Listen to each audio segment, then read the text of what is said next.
10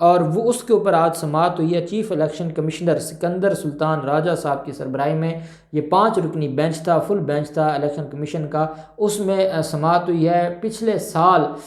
جو ارسلان تاج ہے، ان کی جو درخواست تھی فریال تالپور کی نہلی کے حوالے سے، وہ عدم پیروی خارج ہو گئی تھی، اور اس میں جس دن کیس لگا تھا اس دن جو درخواست گزار تھے وہ یا ان کے وکیل پیش نہیں ہوئے تھے، اور وہ عدم پیروی خارج ہو گیا تھا۔ بعد میں انہوں نے درخواست دے کر ان کو بحال کروا لیا۔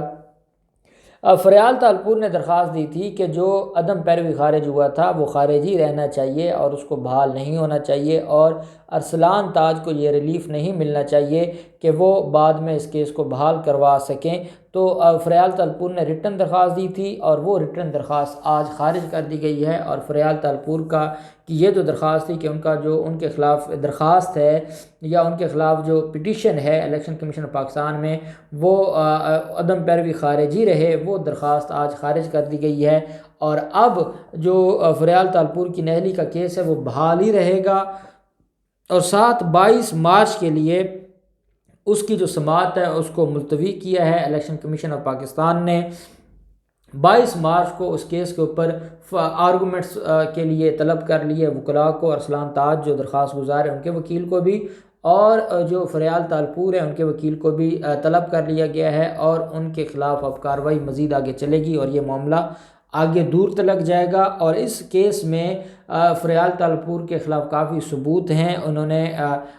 غیر ملکی اقامہ بھی چھپایا، اور جو ان کے اثاثے تھے وہ بھی چھپائے۔ یہ 2 ایلیگیشنز ہیں، غیر ملکی اقامہ اور اثاثے، اور اس بابت اب جو 22 مارچ کو یہاں پر سماعت ہوگی، اور 10 فروری کو سپریم کورٹ آف پاکستان میں سماعت ہوگی، اور پھر دیکھا جائے گا کہ فریال تالپور نااہل ہوتی ہیں یا نہیں ہوتی۔ فریال تالپور پہلے جو جعلی بینک اکاؤنٹس کیس ہے اس میں بھی وہ ملزمہ ہیں، اور ان کو ضمانت دی گئی تھی۔ جو ان کا کوئی بچہ ہے، بیٹا ہے، وہ ڈسیبل ہے، اور ڈسیبل ہونے کی بنیاد پر کہ ماں نے اس کی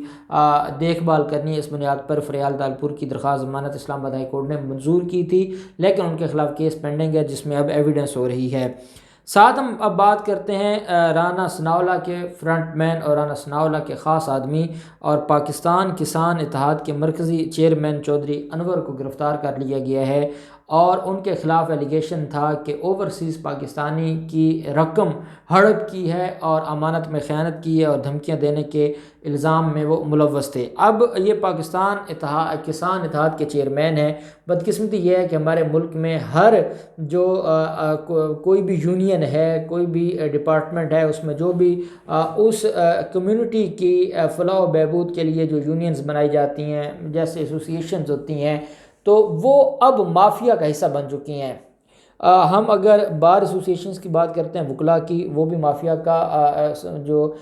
وہ مافیا کو ریپریزنٹ کرتی ہیں۔ ہم ڈاکٹرز ایسوسیشنز کی بات کرتے ہیں، وہاں بھی مافیاز آ گئے ہیں۔ ہم انجینئرنگ کونسل میں جاتے ہیں، وہاں بھی مافیاز آ گئے ہیں۔ اب پاکستان اتحاد جو کسان ہے، پاکستان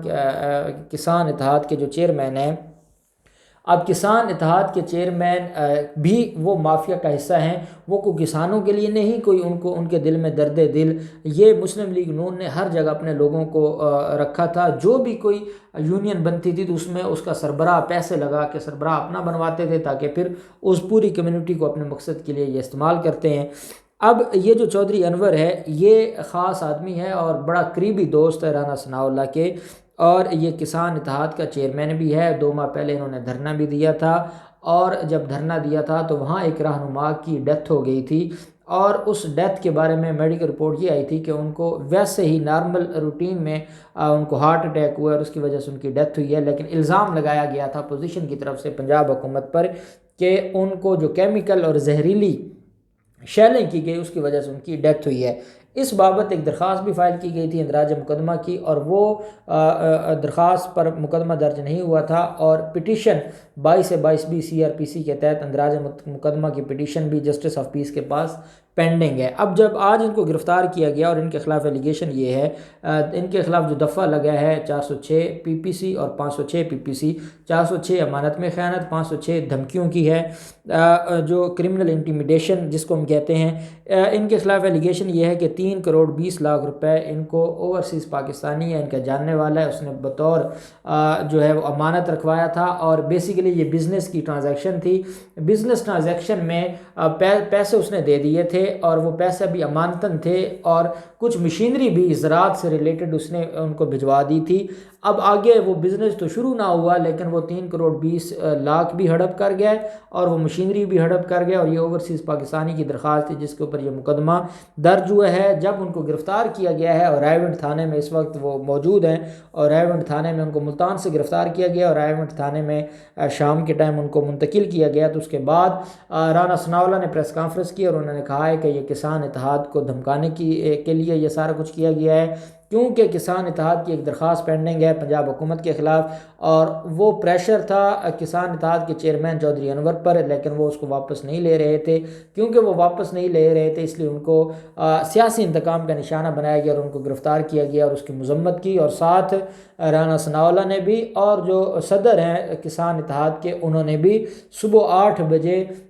جو کسان اتحاد کے باقی ممبران ہیں ان کو اکٹھا کیا ہے کہ اگر 8 بجے تک ملزم کو نہ چھوڑا گیا تو ملزم کے خلاف کارروائی ہو، پنجاب حکومت کے خلاف وہ دھرنا دیں گے، اور پھر وہ جگہ نہیں چھوڑیں گے۔ اگر وزیر اعظم سے بھی غلطی ہوگی مقدمہ تو درج ہوگا، اگر وہ کسان اتحاد کا چیئرمین ہے اور اس کے خلاف کافی ثبوت تھا جس کی بنیاد پر اس کے خلاف مقدمہ درج ہوا ہے، تو وہ جائے عدالت سے، اگر وہ بے گناہ ہے اور وہ اس کو جانتے ہی نہیں ہے، کوئی ٹرانزیکشن ہی نہیں ہوئی، کوئی امانت میں خیانت نہیں ہوئی، تو FIR اٹھائیں اور جا کے ڈائریکٹ کویشمنٹ فائل کر دیں، FIR خارج ہو جائے گی۔ لیکن یہ کہ آپ دھرنا دیں گے اور آپ احتجاج کریں گے، اب جس کے خلاف کارروائی ہوتی ہے وہ آگے آ کے دھرنا اور احتجاج اور یہ سارا توڑ پھوڑ اور ہنگامہ شروع ہو جاتا ہے، تو یہ بدقسمتی ہے، اور اب یہ رواج ختم ہونا چاہیے، یہ ریت ختم ہونا چاہیے۔ اب دیکھتے ہیں اس سارے معاملے پر کیا ڈیولپمنٹ ہوتی ہے، جو بھی ڈیولپمنٹ ہوگی آپ کے ساتھ شیئر کرتے رہیں گے۔ اللہ پاک پاکستان کا حامی و ناصر ہو۔ بہت شکریہ۔ اللہ حافظ۔ پاکستان زندہ باد۔